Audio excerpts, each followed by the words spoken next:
আসসালামু আলাইকুম প্রিয় দর্শক, স্বাগত আপনাদের। শুরু করছি খাদ্য নিরাপত্তা বিষয়ক সাপ্তাহিক অনুষ্ঠান নারিশ নিরাপদ খাদ্য সুস্থ জীবন, powered by aggregate network limited. অনুষ্ঠানটির co sponsor vet care lab and pet clinics. আজ অনুষ্ঠানের 15তম পর্ব। আজকের আলোচ্য বিষয় অ্যান্টিমাইক্রোবিয়াল রেজিস্ট্যান্স প্রতিরোধে প্রাণী সম্পদ খাতের করণীয়। অনুষ্ঠানটির সার্বিক ব্যবস্থাপনায় Bangladesh society for safe food. আজকের এই গুরুত্বপূর্ণ আলোচনায় অংশ নিতে আমাদের স্টুডিওতে উপস্থিত আছেন আমার ডান পাশে প্রথমেই ডক্টর শেখ শাহিনুর ইসলাম, উপপরিচালক প্রাণী সম্পদ অধিদপ্তর, এবং তারপরেই রয়েছেন প্রফেসর ডক্টর মোহাম্মদ খালেদ হোসেন, সভাপতি Bangladesh society for safe food. আপনাদের দুজনকেই আমাদের এই অনুষ্ঠানে স্বাগত।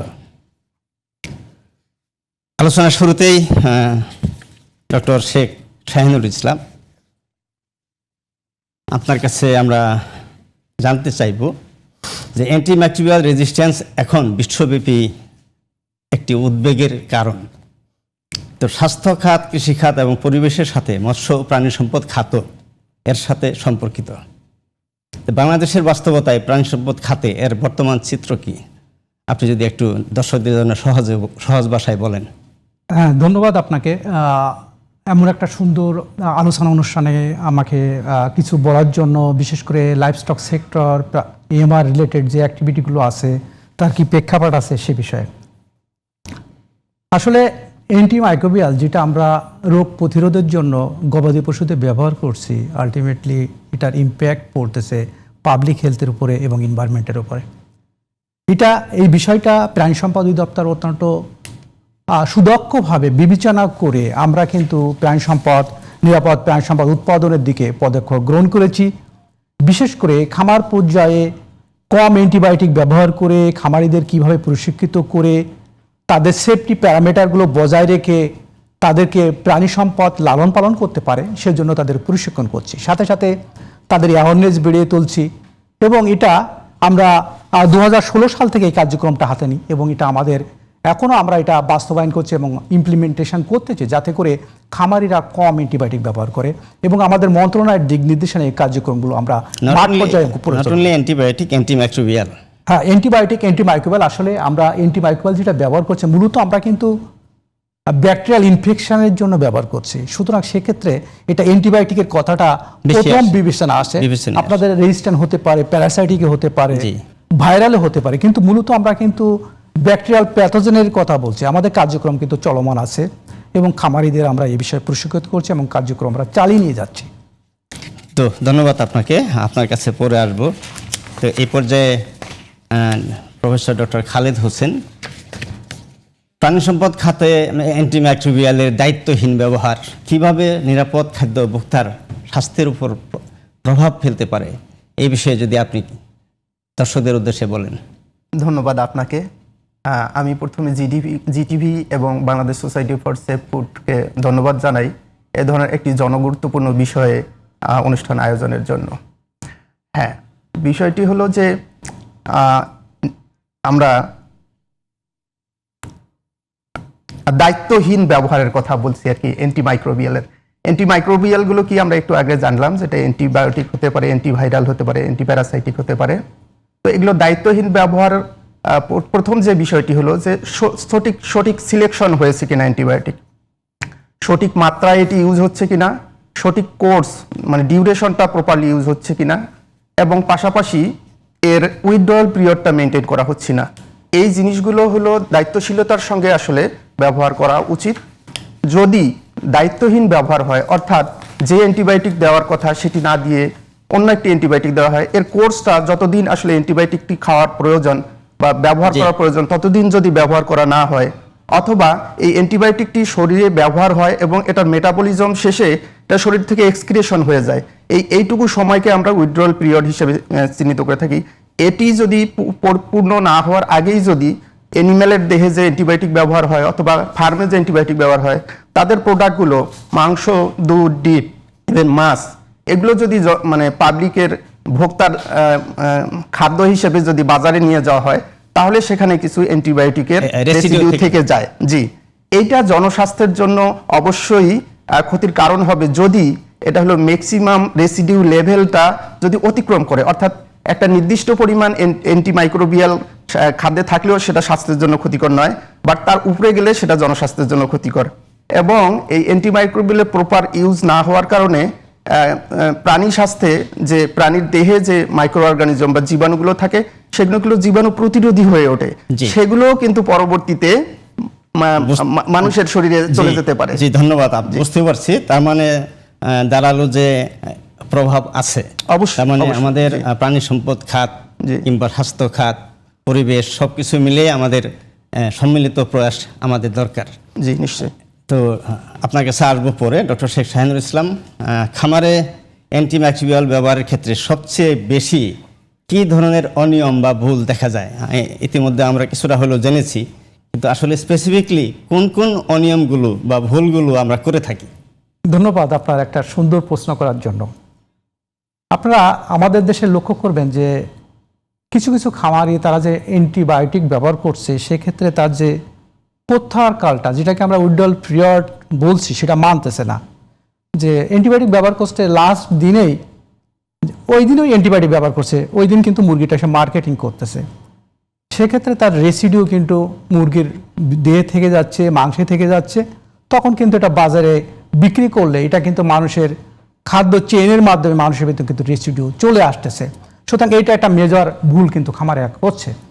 আবার আমরা দেখছি খামারিরা যে ভুলগুলো করে কোনো বিশেষজ্ঞের পরামর্শ ছাড়াই তার নিজস্ব অভ্যাসগতভাবে কিছু অ্যান্টিবায়োটিক সে কিন্তু তার বাড়িতে স্টোর আছে, সেটা সে ব্যবহার করতেছে।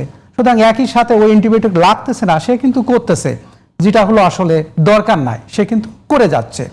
এবং তারা এইটা প্রতিনিয়ত করতেছে এবং ফুল লাইফ সাইকেলে অ্যান্টিবায়োটিক খাওয়াচ্ছে। আমি বলবো এটা মেন স্ট্রিমিং না, কিন্তু কিছু কিছু খামারি করছে, যেটা হলো আমাদের গ্রাম পর্যায়ে ছোট ছোট খামার আছে, তাদের অজ্ঞতার অভাব আছে, তারা এই কার্যগুলো করছে। আমরা কিন্তু তাদের এই যে অ্যাওয়ারনেস বাড়ানোর জন্য বিশেষ করে প্রত্যাহারকালটা মেনে চলে এবং তারা যেন অযাচিত ডাক্তারের পরামর্শ ছাড়া অ্যান্টিবায়োটিক ব্যবহার না করে, সেই কার্যক্রমটা যেন হাতে নেয়, এই জন্য কিন্তু আমরা আমাদের প্রোপাগান্ডা বা আমাদের যে জনসচেতনামূলক কার্যক্রম কিন্তু আমরা চালিয়ে যাচ্ছি। জি, এক্ষেত্রে আমাদের যারা কেমিস্ট, যারা মেডিসিনের বিজনেসের সাথে জড়িত, তাদেরও একটা মানে ভুল আছে যে তারাও পরামর্শ দিয়ে থাকে। তো ধন্যবাদ আপনাকে। পরবর্তী প্রশ্ন আপনার কাছে, প্রাণী সম্পদ অধিদপ্তর এএমআর প্রতিরোধে কী কী কার্যক্রম বাস্তবায়ন করছে, বিশেষ করে বায়োসিকিউরিটি, টিকাদান, রোগ নির্ণয় এবং নজরদারি কর্মসূচির অগ্রগতি বিষয়ে যদি জানতে চাই। Thank you. এমআর নিয়ে আমি আগেই বলেছি যে প্রাণী সম্পদ অধিদপ্তর 2014 সাল থেকে কার্যক্রম শুরু করে। তখন কিন্তু আমাদের একটা ফুড সেফটি প্রোগ্রাম ছিল, এটা পাবলিক হেলথের, এবং ওই প্রোগ্রামের আওতায় আমরা কিন্তু সারা দেশে আমরা 10টা জেলার আমরা 25টা উপজেলায় 500 খামারিকে কিন্তু নিরাপদ ইনপুট ব্যবহার করে, অ্যান্টিবায়োটিক কম ব্যবহার করে কিভাবে পোলট্রি উৎপাদন করা যায় সেভাবে কিন্তু আমরা প্রশিক্ষণ করেছিলাম এবং আমরা ভালো ফল পেয়েছিলাম যে আসলে তার উৎপাদন ব্যয়টা অনেক কমে আসছিল। পরবর্তীতে আমরা কিন্তু প্রাণী সম্পদ অধিদপ্তরের আরও কিছু প্রকল্প ছিল, এনএটিপি প্রজেক্ট ছিল এবং পরে এলডিডিপি প্রজেক্টের আওতায় আমরা কিন্তু এই কার্যক্রমগুলো গ্রহণ করি এবং এটা কিন্তু আমাদের এলডিডি প্রজেক্টটা ইতিমধ্যে শেষ হয়ে গেছে। ইদানিং আমাদের আর একটা প্রজেক্ট যেটা হলো ওয়ার একটা project, multi partner trust fund প্রজেক্টটা চলমান আছে। এই প্রজেক্টের মাধ্যমে আমরা কিন্তু ভেটেরিনারিদের এবং মেডিকেল ডক্টরদের কিন্তু আমরা ট্রেনিং দিচ্ছি এবং এই পর্যন্ত আমরা প্রায় 700 ডাক্তার এবং ফিজিশিয়ানকে ট্রেনিং দিয়েছি এবং আমরা ইএমআর অ্যাওয়ারনেস উইক প্রতিপালন করে থাকি প্রতি বছর অক্টোবর মাসের 18 থেকে 24 তারিখ পর্যন্ত জনসচেতনতা বৃদ্ধির জন্য ডিভিশনাল পর্যায়ে এবং সেন্ট্রাল লেভেলে করে থাকি। ইতিমধ্যে আপনি জেনে খুশি হবেন যে আমরা অ্যান্টিবায়োটিক স্টুয়ার্ডশিপ একটা গাইডলাইন প্রণয়ন করেছি এবং মাঠ পর্যায়ে এটা বিতরণ করেছি। আমাদের মাননীয় মন্ত্রী মহোদয় এটা উদ্বোধন করেছেন এবং আমরা এটা কিন্তু খামার আমরা সারা দেশে বিতরণ করেছি, যাতে আমাদের যারা অ্যান্টিবায়োটিকটা যথাযথ স্টুয়ার্ডশিপটা যথাযথভাবে প্রতিপালন করে থাকে, ঠিকভাবে অ্যান্টিবায়োটিক তারা প্রেসক্রিপশন করে। আমরা কিন্তু অনেক লোকজনকে আমরা কিন্তু অ্যাওয়ারনেস উইকে প্রায় 5000 লোকজনকে 5000 অফিসার আমরা এটা হলো ডিজিএইচএস, ডপ এবং ফরেস্ট ডিপার্টমেন্ট, ডিএলএস এর আমরা কিন্তু তাদেরকে অ্যাওয়ারনেস করেছি, আমরা ট্রেনিং দিয়েছি। আমরা এই পর্যন্ত প্যারা প্রফেশনালকে আমরা প্রায় 4000 প্যারা প্রফেশনাল আমাদের সাব টেকনিক্যাল স্টাফকে আমরা ট্রেনিং দিয়েছি এএমআর বিষয়ে এবং আমরা আপনারা জেনে আরো একটু খুশি হবেন যে আমাদের এলডিডিবি প্রজেক্টের আওতায় কমন ইন্টারেস্ট গ্রুপকে আমরা প্রায় 2 লক্ষর অধিক খামারিকে প্রুডেন্ট অ্যান্টিবায়োটিক ব্যবহার করার জন্য আমরা কিন্তু তাদেরকে আমরা কিন্তু প্রশিক্ষিত করেছি। সুতরাং এই কার্যক্রমটা আমাদের অব্যাহত আছে এবং কন্টিনিউ চলবে। DLS always working with EMR containment. অনেক অনেক ধন্যবাদ আপনাকে গুরুত্বপূর্ণ তথ্য দেওয়ার জন্য। আসছি ডক্টর খালেদ হোসেন আপনার কাছে, যে ভোক্তারা প্রায়ই মনে করেন যে মাংস, দুধ বা ডিমে অ্যান্টিবায়োটিকের অবশিষ্টাংশ, যেটা বলে রেসিডিউ, থাকলেই এএমআর হয়। মানে এই যে একটা ধারণা, এই ধারণা কতটা সঠিক? ধন্যবাদ। এএমআর এবং অ্যান্টিবায়োটিক বা অ্যান্টিমাইক্রোবিয়াল রেজিস্ট্যান্সের যে রেসিডিউ, এই দুইটা একই? ধন্যবাদ আপনাকে, এটিও খুব সুন্দর একটি প্রশ্ন। আসলে রেসিডিউ হলো যে অবশিষ্টাংশগুলো প্রাণী দেহে থাকে, সেটি হলো রেসিডিউ। এবং এএমআর আসলে এই অ্যান্টিমাইক্রোবিয়াল রেজিস্ট্যান্সটা তৈরি হয় জীবাণুর মধ্যে আর কি। তো এদের মধ্যে একটা সম্পর্ক আছে, আবার এদের মধ্যে পার্থক্য আছে। তো যখন দীর্ঘদিন ধরে এই রেসিডিউ যুক্ত খাবার যদি ভোক্তারা গ্রহণ করে, তখন কিন্তু তার শরীরে এই যে সব জীবাণু আছে সেগুলো কিন্তু রেজিস্ট্যান্ট হয়ে যেতে পারে। আবার এই আমরা যদি দায়িত্বহীন ব্যবহার অ্যান্টিবায়োটিক করে থাকি, তাহলে আমাদের প্রাণীর দেহেও যে মাইক্রো অর্গানিজমগুলো আছে তারাও কিন্তু জীবাণু প্রতিরোধ ক্ষমতা সম্পন্ন হয়ে ওঠে। কাজেই এই রিলেশনটা হলো যে আমাদের রেসিডিউটা আমাদের মানে প্রাণীজ যেসব খাদ্য, দুধ, ডিম, মাংস, মাছ, এগুলোতে থাকা যাবে না। থাকতে পারে ওই যে এমআরএল লেভেলের নিচে, ম্যাক্সিমাম রেসিডিউ লিমিটের নিচে, সেটা ক্ষতিকর নয়। বাট যদি তার বেশি থাকে, অবশ্যই সেটা ক্ষতিকর, মানে প্রাণী মানে মানব স্বাস্থ্যের জন্য ক্ষতিকর। এবং এখান থেকে মানে দীর্ঘদিন ব্যবহারের ফলে কিন্তু তার শরীর মানব দেহে যে জীবাণুগুলো আছে সেগুলো জীবাণু প্রতিরোধী হয়ে উঠতে পারে। জি, ধন্যবাদ। আরেকটা প্রশ্ন আপনার কাছে করব, যে খামারি, ভেটেরিনারিয়ান, ওষুধ কোম্পানি, খাদ্য উৎপাদক এবং ভোক্তা, এই প্রতিটি পক্ষের আচরণ পরিবর্তন না হলে এএমআর নিয়ন্ত্রণ কতটা সম্ভব? সচেতনতা বৃদ্ধির ক্ষেত্রে কোন বিষয়গুলোকে আপনি সবচেয়ে বেশি গুরুত্ব দিবেন? ধন্যবাদ। এটাও খুবই গুরুত্বপূর্ণ একটি বিষয়। আসলে মূলত এই এএমআর, অ্যান্টিমাইক্রোবিয়াল রেজিস্ট্যান্স, এটা যদি আমরা মানে কমিয়ে আনতে চাই, হয়তো নির্মূল করা সম্ভব নয়, এখানে সচেতনতার কোনো বিকল্প নেই। অর্থাৎ আমাদের যারা খামারি, যারা এই অ্যান্টিমাইক্রোবিয়ালগুলো ইউজ করছে, অ্যান্টিবায়োটিক বা অ্যান্টিভাইরাল, অ্যান্টিভাঙ্গাল অথবা অ্যান্টিপ্যারাসাইটিক, এগুলো যেন আমরা তাদের উপর নির্ভরশীল না হয়ে ওঠে। অর্থাৎ আমাদের খামার ব্যবস্থাপনাকে প্রথমে আসলে সুন্দর করতে হবে, যেন যে আমার খামারে যেন জীবাণু সংক্রমণ না হয়। আমার বায়োসিকিউরিটি বাড়াতে হবে, সেখানে টিকা যথাসময়ে দিতে হবে। এই জিনিসগুলো আমাদের হলো প্রপারলি মেনটেন, যারা খামার পরিচালনা করবেন। দ্বিতীয়ত হলো যারা হলো অ্যান্টিবায়োটিক প্রেসক্রাইব করবেন, তারা যেন দায়িত্বশীলতার সাথে অ্যান্টিবায়োটিক প্রেসক্রাইব করেন। যেখানে প্রয়োজন সেখানেই অ্যান্টিবায়োটিক, যারা ভেটেরিনারিয়ান আছে, তারা যে অ্যান্টিবায়োটিক প্রেসক্রিপশন করবেন, তারা যেন সুনির্দিষ্ট হয়েই প্রেসক্রিপশন করেন। যেটা দরকার নাই সেখানে যেন, অনেক সময় আমরা প্রিভেনশনের জন্য অ্যান্টিবায়োটিক দিয়ে থাকি, দরকার নেই। স্পেসিফিক্যালি যদি আমি যদি মাইক্রো অর্গানিজম ডিটেক্ট করতে পারি, তাহলে আমার স্পেসিফিক, এবং এটা অ্যান্টিবায়োটিক সেন্সিটিভিটি টেস্টের মাধ্যমে কিন্তু নিশ্চিত হওয়া যায় যে কোন অ্যান্টিবায়োটিকটি কাজ করবে। তো এটা যদি আমরা করি, তাহলে কিন্তু অধিকাংশ ক্ষেত্রে আমাদের এই মানে অ্যান্টিবায়োটিক আমাদের থেকে এএমআর এর আমাদের প্রবণতাটা কমে যাবে। আর তৃতীয়ত যেটি, যারা হলো অ্যান্টিবায়োটিক ইউজ করছে ফার্মে, তাদের হলো চিন্তা করতে হবে যে এই উইথড্রয়াল পিরিয়ড যেটি, এটি যেন তারা প্রপারলি, অর্থাৎ অ্যান্টিবায়োটিক চলাকালীন, যেমন একটা গরুর খামারে, গাভীর খামারে দুধ উৎপাদনের সময় এই সময় অ্যান্টিবায়োটিক দিচ্ছে, এই সময়ে যেন অনেক সময় দিতে হয়, কিন্তু ওই সময়ের জন্য দুধটা মার্কেটে নিয়ে না যায়। ফ্যাটেনিং এর ক্ষেত্রে অ্যান্টিবায়োটিক ইউজ হচ্ছে, এই সময় মাংস যেন বাজারে না যায়। এই বিষয়গুলো অবশ্যই সচেতন আমাদের থাকবে। জি, ধন্যবাদ। অত্যন্ত গুরুত্বপূর্ণ আলোচনা চলছে। আমরা একটা ছোট্ট বিজ্ঞাপন বিরতিতে যাব। দর্শক, আপনারা দেখছেন খাদ্য নিরাপত্তা বিষয়ক সাপ্তাহিক অনুষ্ঠান নারিশ নিরাপদ খাদ্য সুস্থ জীবন, powered by aggregate network limited. অনুষ্ঠানটির co sponsor vet care lab and pet clinics. আজকের আলোচ্য বিষয় অ্যান্টিমাইক্রোবিয়াল রেজিস্ট্যান্স প্রতিরোধে প্রাণী সম্পদ খাতের করণীয়। আসছি ছোট্ট একটা বিজ্ঞাপন বিরতির পর, ততক্ষণ আমাদের সঙ্গেই থাকুন।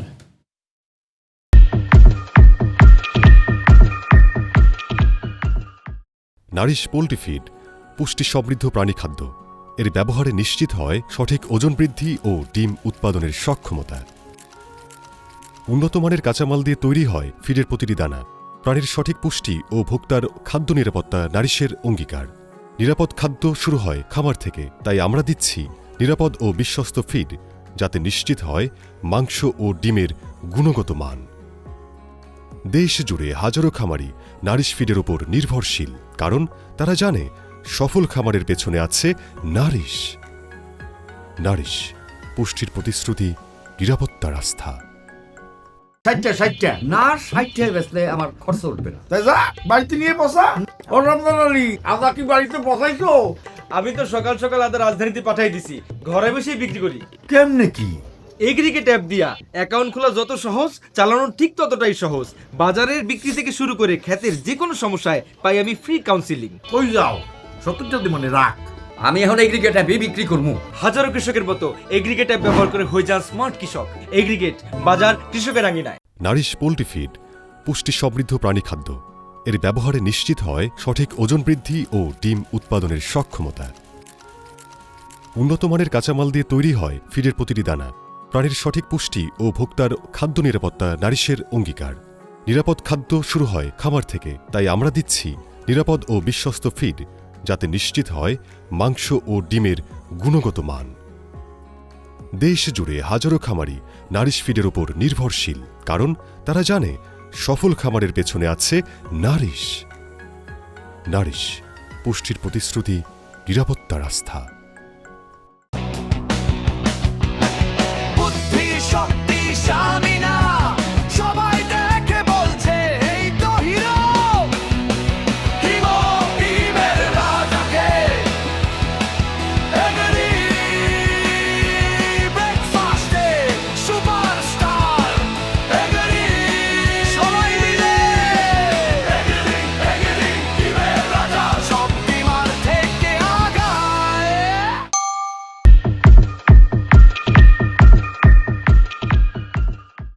দর্শক, বিরতির পর আবারও স্বাগত আপনাদের। আপনারা দেখছেন খাদ্য নিরাপত্তা বিষয়ক সাপ্তাহিক অনুষ্ঠান নারিশ নিরাপদ খাদ্য সুস্থ জীবন, powered by aggregate network limited. অনুষ্ঠানটির co sponsor vet care lab and pet clinics. আপনারা দেখছেন অ্যান্টিম্যাক্রিবিয়াল রেজিস্ট্যান্স প্রতিরোধে প্রাণী সম্পদ খাতের করণীয়। তা আলোচনায় ফিরে আসি। ডক্টর শেখ শাহিনুর ইসলাম, আপনার কাছে জানতে চাই যে প্রেসক্রিপশন ছাড়া অ্যান্টিমাইক্রোবিয়াল ব্যবহার বন্ধ করতে এবং নিবন্ধিত ভেটেরিনারিয়ানের মাধ্যমে চিকিৎসা নিশ্চিত করতে প্রাণী সম্পদ অধিদপ্তরের পরিকল্পনা কি? ধন্যবাদ আপনাকে একটা সুন্দর প্রশ্ন জিজ্ঞাসা করার জন্য। প্রেসক্রিপশন ছাড়া অ্যান্টিমাইক্রোবিয়াল ব্যবহার বন্ধ করার বিষয়টা নিয়ে আমি কিছু বলতে চাই। অ্যান্টিবায়োটিক ব্যবহারের বিষয়ে আমাদের কিন্তু কিছু রুলস এবং রেগুলেশন আছে। আপনি যদি ড্রাগ অ্যান্ড কসমেটিক্স দেখেন, সেখানে কিন্তু ধারা 40-এ বলা আছে যে এই প্রোডাক্টটা প্রেসক্রিপশন ছাড়া ডিসপেন্স করা যাবে না। যদি করে তাহলে কিন্তু এখানে অফেন্স আছে এবং এখানে জরিমানার বিষয় আছে। আপনি যদি মৎস্য ও প্রাণী খাদ্যের যে আইন আছে তার ধারা 14 যদি দেখেন, তাহলে কিন্তু পরিষ্কার বলা আছে যে ফিডে কিন্তু অ্যান্টিবায়োটিক ব্যবহার করা যাবে না, যদি করে তা কিন্তু অফেন্স এবং নিষেধ আছে। নিষেধ আছে। আমরা আসলে প্রাণী সম্পদ অধিদপ্তর প্রথমেই কোনো ল ইনফোর্স করতে যায় না। প্রথমে তারা অ্যাওয়ার করতে চায়, সচেতনতা বাড়াতে চায়, পলিসি ডায়ালগ করতে চায়। খামারিরা, তারা তো দরিদ্র খামারি, তারা এইসব আইন সম্পর্কে জানে না। তাদেরকে এটা জানাতে হবে খামারিদের যে এটা করলে তাদের এটা একটা অফেন্স, এবং তাদেরকে এইটার অ্যান্টিবায়োটিক এটা ইটস এ ভ্যালুয়েবল আইটেম, এটাকে আসলে হ্যান্ডেল উইথ কেয়ার, এটা যথাযথভাবে ব্যবহার করতে হবে। সুতরাং প্রথমে যে আইন প্রয়োগ করব তা না, এটা খামারিদের এই বিষয়ে অ্যাওয়ার করতে হবে। আমাদের ভেটেরিনারি কাউন্সিল তাদেরও কিন্তু একটা আইন আছে যে এটা প্রেসক্রিপশন ছাড়া ব্যবহার করলে তাদের আইনি আওতায় আনা। কিন্তু আমরা বলবো আসলে প্রথমে আমরা আইনি আওতায় আনবো না, আমরা প্রথমে তাদেরকে অ্যাওয়ার করবো, তাদেরকে এই বিষয়ে সজাগ করব, তারপরে আইন ল ইনফোর্স করা ইট ইজ লাস্ট রিসোর্ট। সুতরাং আমরা প্রথমে তাদের সজাগ করব, অ্যাওয়ার করব। এ বিষয়ে আরও কাজ করা দরকার। আমরা 10 বছর কাজ করেছি, আরও 10 বছর কাজ করব, তারপরে আমরা বলবো না তাদেরকে আইন প্রয়োগের দিকে যাব। সুতরাং এই বিষয়ে আমাদেরকে আরও জনগণকে আরও সচেতন করতে হবে, আরও কাজ করতে হবে। জি, ধন্যবাদ। পরবর্তী প্রশ্ন আপনার কাছে যে আসলে আমরা প্রাণী সম্পদ খাত আগামী 5 বছরে কোন অবস্থায় দেখতে চাই, বিশেষ করে এএমআর নিয়ন্ত্রণে? আপনি অবশ্যই জানেন হয়তো, এটা এটা আবার একটা আপনি সুন্দর প্রশ্ন করছেন। আপনারা হয়তো জানেন যে আমাদের একটা ন্যাশনাল প্ল্যান আছে, এটা 24 থেকে 28 সালের মেয়াদে 5 বছরের একটা প্ল্যান আছে, অ্যান্টিমাইক্রোবিয়াল রেজিস্ট্যান্ট কন্টেনমেন্ট প্ল্যান, এবং সেখানে 3টা কম্পোনেন্ট আছে: হিউম্যান হেলথ, অ্যানিম্যাল হেলথ এবং অ্যাকোয়াটিক লাইফ। পরিবেশে অ্যাকোয়াটিক, পরিবেশ না, নো পরিবেশ এখন আসলে ওখানে পার্ট পায়নি। আচ্ছা, অ্যাকোয়াটিক এটা হলো ফিশারিজের জন্য, এবং সেটা কস্টেড প্ল্যান, এবং এখানে কস্টও দেওয়া আছে যে কি কি হবে আমরা, এবং সাথে সাথে গ্লোবাল একটা প্ল্যান আছে, যেমন WHO, FAO এবং WHO, FAO আছে সেখানে, World Organisation of Animal Health আছে, UNEP আছে, ইউনাইটেড নেশন যে এনভায়রনমেন্টাল প্রোগ্রাম যেটা আছে, এনভায়রনমেন্ট প্রোগ্রাম আছে, তাদের একটা প্ল্যান আছে। তারা 24 সালে তারা একটা টার্গেট দেয় যে 30 সালের ভিতরে আমাদের অ্যান্টিবায়োটিকের মাত্রা মানে যথাযথভাবে কমায় আনতে হবে। আমরা এখন যদি এমআরএল না, যদি আমরা একটা লাইভ স্টক প্রোডাকশন করতে গিয়ে 1 কেজি অ্যানিমাল প্রোডাকশন করতে গিয়ে আমার 10 মিলিগ্রাম যদি অ্যান্টিবায়োটিক ব্যবহার করে, সেটা আমি 30 সালের ভিতরে 5 মিলিগ্রামে নিয়ে আসবো, মানে উল্লেখযোগ্যভাবে কমাতে হবে। সুতরাং এটা আমাদের টার্গেট।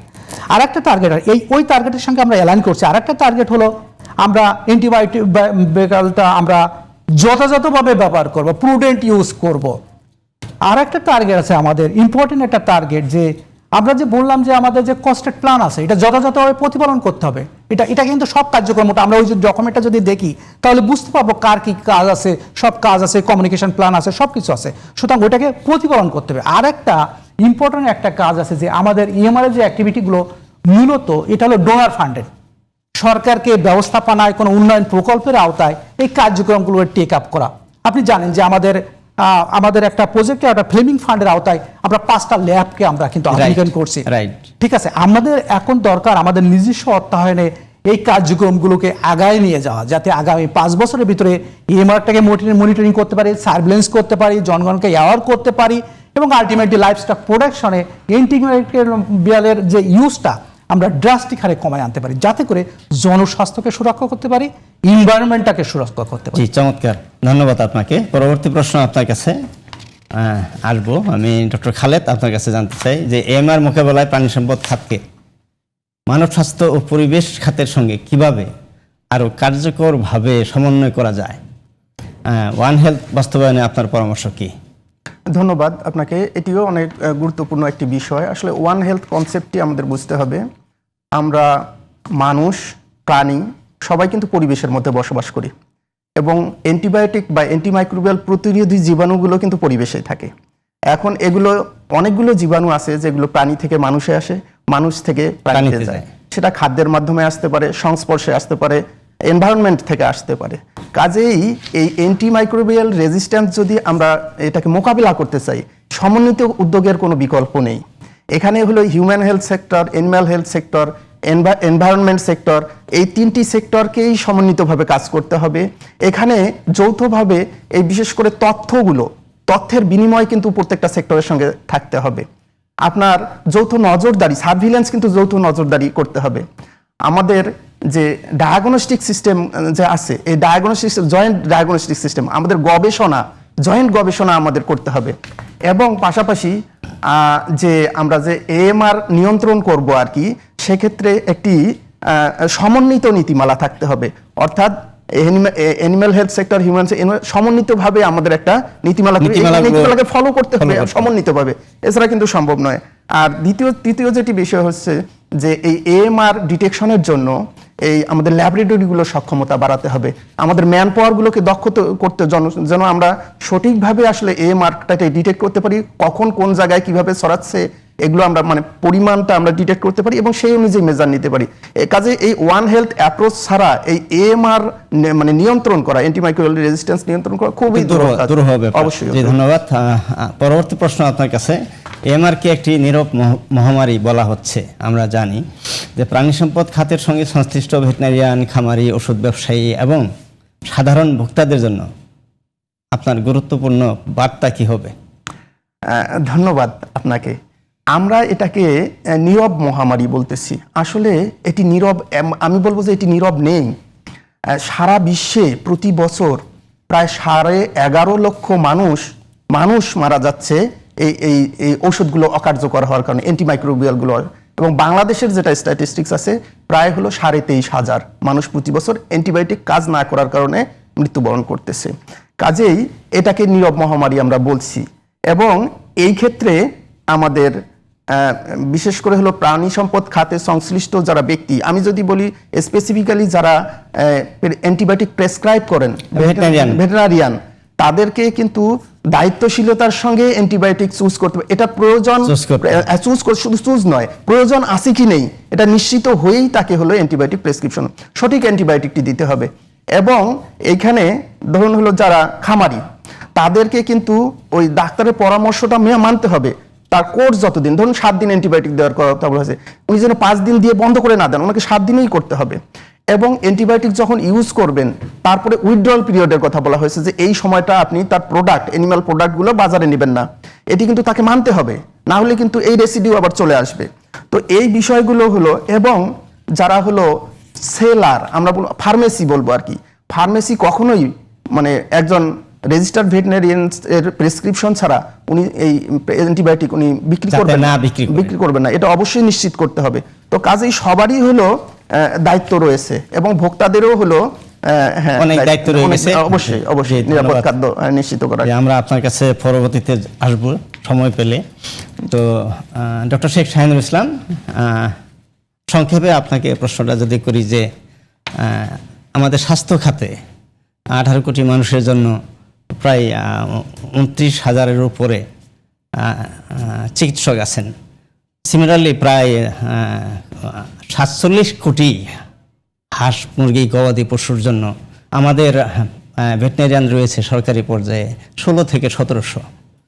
তো এই প্রাণী সম্পদ খাতকে নিরাপদ রাখতে এবং ওভারঅল স্বাস্থ্য খাতকে নিরাপদ রাখতে আমাদের এই অপর্যাপ্ত লোকবল, জনবল, AMR এই মোকাবেলায় চ্যালেঞ্জিং কিনা, আপনি যদি এই বিষয়টা একটু সংক্ষেপে আমাদের সবাইকে বোঝার জন্য, জানার জন্য বলেন। ধন্যবাদ আপনাকে একটা সুন্দর প্রশ্ন করার জন্য। আপনি ঠিকই বলেছেন, বিগত কয়েক দশকে লাইভস্টক সেক্টর যে ডেভেলপ হয়েছে সেটা অনেক অনেক বেশি। আমাদের পোলট্রি সেক্টরটা সবচেয়ে বেশি ডেভেলপ হয়েছে এবং অর্গানাইজ একটা সেক্টর হয়েছে, সাথে সাথে আমাদের ক্যাটেল সেক্টরটাও অনেক ডেভেলপ হয়েছে। সেক্ষেত্রে তার যে রোগ নজরদারি, রোগ নিয়ন্ত্রণ, সার্ভিলেন্স নিয়ে অনেক চ্যালেঞ্জ চলে আসছে। আপনি বলছেন যে আমাদের ভেটেরিনারিতে যে জনবল আছে পর্যাপ্ত নয়, সরকার কিন্তু জনবল নেওয়ার জন্য চেষ্টা করতেছে। আমাদের একবার অনগ্রামটা পাস হয়েছে, আবার নতুনভাবে আমাদের জনবল বৃদ্ধি করা হবে। সুতরাং সেই চ্যালেঞ্জটা কীভাবে মোকাবেলা করা যায় সেজন্য কিন্তু আমরা চেষ্টা করছি। আমাদের রোগ দমন করার জন্য আমরা কিন্তু চিকিৎসার চাইতে আমরা কিন্তু ভ্যাকসিন ব্যবহারের দিকে বেশি আমরা নজর দিচ্ছি, কীভাবে ভ্যাকসিনটা বৃদ্ধি করা যায় এবং পুরুলিয়া ইউজ করা যায়, বায়োসিকিউরিটি বাড়ানো যায়, সে বিষয়ে আমরা নজর দিচ্ছি। কিন্তু আপনি জানেন যে আমাদের দেশে পোলট্রির ঘনত্ব, লাইভস্টকের ঘনত্ব বিশ্বের সব দেশের তুলনায় বেশি। আপনার যদি একটা পাশাপাশি যদি মুরগি থাকে বা প্রাণী থাকে তাহলে কিন্তু রোগ কিন্তু সহজে ছড়ায় যায়। এটা কিন্তু একটা বিরাট চ্যালেঞ্জ হয়ে দাঁড়িয়েছে। আমরা ভ্যাকসিন উৎপাদন বাড়াচ্ছি যাতে করে আমাদের চিকিৎসা আমাদের কম করা লাগে। খামারিদের প্রশিক্ষিত করছি, গুড বায়োসিকিউরিটি মেনটেন করছি। আমরা এইভাবে লাইভস্টকটাকে ডেভেলপ করার চেষ্টা করছি এবং আমরা আমাদের লাইভস্টক সেক্টরটা এই নিয়ে কাজ করছে এবং আমরা রোগ নজরদারি, যেটাকে আমরা বলি সার্ভিলেন্স, প্রাণী সম্পদ সেবাটাকে দোরগোড়ায় পৌঁছায় দেওয়া, সেটা চিকিৎসা নয়, প্রতিরোধ নেওয়া। আপনি জানেন আমরা কিন্তু ইতিমধ্যেই একটা রোগ নির্মূলের জন্য কার্যক্রমটা আমরা প্রায় শেষ করেছি। আমরা কিন্তু PPR নিরাময়ের জন্য সারা দেশে আমরা ভ্যাকসিন করেছি, 2 বছরে 6 কোটির অধিক বেশি ভ্যাকসিন করেছি। আমরা 4টা জেলাকে FMD মুক্ত করার জন্য আমরা কিন্তু ভ্যাকসিন করেছি। গত বছর আমরা 70 লাখ ভ্যাকসিন করেছি, এবছরও আমরা সেই ভ্যাকসিন করবো। সুতরাং আমরা এখন রোগ চিকিৎসার চাইতে প্রতিরোধের দিকে বেশি নজর দিচ্ছি। আমাদের সাথে সাথে আমি লাস্টে আর একটা কথা বলতে চাই যে 1700 ভ্যাকসিন, তো 1700 আমাদের যে ভেটেরিনারি আছে আমাদের সরকারি লেভেলে, আপনার কিন্তু বেসরকারি লেভেলে আমাদের ভেটেরিনারির সংখ্যা কিন্তু কম নয়। এটাও কিন্তু আপনার তার দ্বিগুণে। আপনি সরকারি পর্যায়ে ফিজিশিয়ানও 1 লক্ষ সেক্ষেত্রে আমাদের 10 লাখের উপর ভেটেরিনারিয়ান কিন্তু আমরা আছে। আমাদের কিন্তু সরকারি বেসরকারি সবাই নিয়ে কিন্তু রোগ প্রতিরোধ চ্যালেঞ্জের কাজটা করবে, শুধু সরকার একাই করবে না। হ্যাঁ। এটা কিন্তু এখানে ওনারশিপ আছে, জি, সম্মানিত। সবাই কিন্তু সমান। তবে আমাদের রেগুলেটরি বডিতে যারা Regulatory কাজ আছেন করবে। তাদেরকে জনবল আমাদেরকে বৃদ্ধি বাড়াতে করতে হবে, হবে, বাড়াতে হবে। কিন্তু জি, এটা নিয়েও ধন্যবাদ কাজ করা আপনাকে। এএমআর প্রতিরোধে Bangladesh society for safe food কি কি উদ্যোগ গ্রহণ করছে সংক্ষেপে যদি আপনি বলেন, যেহেতু ধন্যবাদ, আপনি ধন্যবাদ। সোসাইটির সভাপতি হিসেবে আজকে Bangladesh society for safe food জনসচেতনতা বৃদ্ধির জন্য প্রতি বছর সেমিনারের আয়োজন করে, কনফারেন্সের আয়োজন করে থাকে, জাতীয় এবং আন্তর্জাতিক। আমাদের ম্যাগাজিন প্রতি বছর একটি বাংলায় প্রকাশিত হয়, এবং গত প্রায় এক বছর ধরে আমরা এই ধারাবাহিক একটি টিভি প্রোগ্রাম আমরা পরিচালিত করছি জনসাধারণের সচেতনতা বৃদ্ধির জন্য। তো এছাড়াও আমরা অন্যান্য যে জনসচেতনমূলক কার্যক্রমগুলো আছে সেগুলোকেও আমরা জোরদার করার চেষ্টা করছি, যেন মানুষ এই অ্যান্টিমাইক্রোবিয়াল ইউজের ক্ষেত্রে সচেতন হতে পারে। এই সচেতনতাই একমাত্র উপায়। এছাড়া আমরা সেই সঙ্গে আমাদের জয়েন্টলি আমরা কাজ করছি। আমরা ফুড সেফটি অথরিটির সঙ্গে কৃষি সম্প্রসারণ অধিদপ্তর, মৎস্য অধিদপ্তর, প্রাণী সম্পদ অধিদপ্তর এবং ড্রাগ অধিদপ্তর, বাংলাদেশ নিরাপদ খাদ্য কর্তৃপক্ষ এবং ঔষধ প্রশাসনের সঙ্গে জয়েন্টলি আমরা কাজ করছি, যেন আমরা এই অ্যান্টিমাইক্রোবিয়াল রেজিস্ট্যান্স থেকে আমরা উত্তীর্ণ হতে জি, পারি। অনেক অনেক ধন্যবাদ আপনাদের দুজনকেই আমাদেরকে সময় দেওয়ার জন্য। দর্শক, অ্যান্টিমাইক্রোবিয়াল আমাদের জন্য অত্যন্ত গুরুত্বপূর্ণ সম্পদ। এই সম্পদ আমাদেরকে রক্ষা করতে হবে ভবিষ্যৎ প্রজন্মের জন্য। তাই ভেটেরিনারিয়ানের পরামর্শ অনুযায়ী ওষুধ ব্যবহার করুন, সংক্রমণ প্রতিরোধ এবং নিরাপদ খাদ্য উৎপাদনের মাধ্যমে আমরা এএমআর ঝুঁকি কমাতে পারি। দর্শক, বিদায় নেওয়ার আগে বলতে চাই, গুজব, ভুল বা আংশিক ধারণা নয়, বরং খাদ্য নিরাপত্তার বাস্তব চিত্র ও বিজ্ঞানভিত্তিক তথ্যের মাধ্যমে সমাজের সর্বস্তরের মানুষকে নিরাপদ খাদ্য সম্পর্কে সচেতন করাই হলো এই অনুষ্ঠানের মূল লক্ষ্য। দেখা হবে আগামী শনিবার একই সময়ে অন্য কোনো বিষয় নিয়ে। সে পর্যন্ত আপনারা সবাই সুস্থ থাকুন, ভালো থাকুন। আল্লাহ হাফেজ।